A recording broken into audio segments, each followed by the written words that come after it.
When Daniel moved to New York for college, he only had one suitcase and barely enough money to survive the semester. For 2 days, he searched all over the city for a place he could afford. Every apartment was too expensive. Every shared room was filthy, too far away, or already taken. So when the university offered him an old dorm room at the edge of campus, Daniel took it immediately.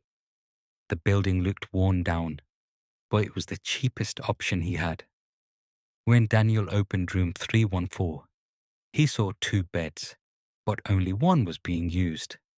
No roommate, no noise, no one touching his things.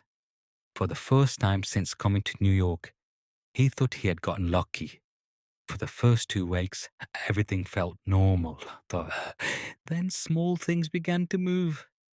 A spoon left on the kitchen island would appear on the living room table. A cup would turn up in the bathtub. At first, Daniel blamed stress and exhaustion. Then Daniel started hearing light footsteps outside the bathroom whenever he showered. Sometimes the doorknob made a tiny clicking sound. Every time he turned off the water to listen, everything went silent. But he always felt watched. One evening, Daniel came home and found a black cat standing in the middle of the room. It hissed at the unused bed, then bolted out of the room. After that, the air changed. The room became cold in a way that didn't feel natural.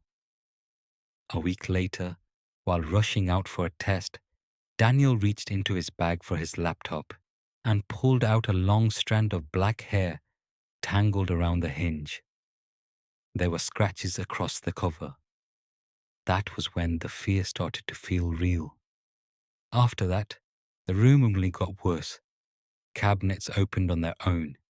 His books were stacked in the wrong order. Things kept disappearing and turning up in impossible places. Daniel had no one to tell and started to feel the presence getting stronger every day. Thinking he was losing his mind, Daniel bought sleeping pills just to get some rest. But one night, he woke to the sound of a kitchen cupboard slamming hard against the wall. That was the moment he knew something in the room was real. The next night, the lights in the room shut off one by one. Then came fast footsteps outside his door. Daniel locked himself inside and hid under the bed. That was when he smelled a sweet floral perfume. A woman's voice whispered his name. Then from the edge of the bed, a pale face slowly appeared upside down, staring at him without expression. Daniel moved out the very next day. Later, he asked around campus and learned the rumor. 10 years ago, a college girl had died in that room. People said she always wore a sweet floral perfume. Daniel was relieved he had left.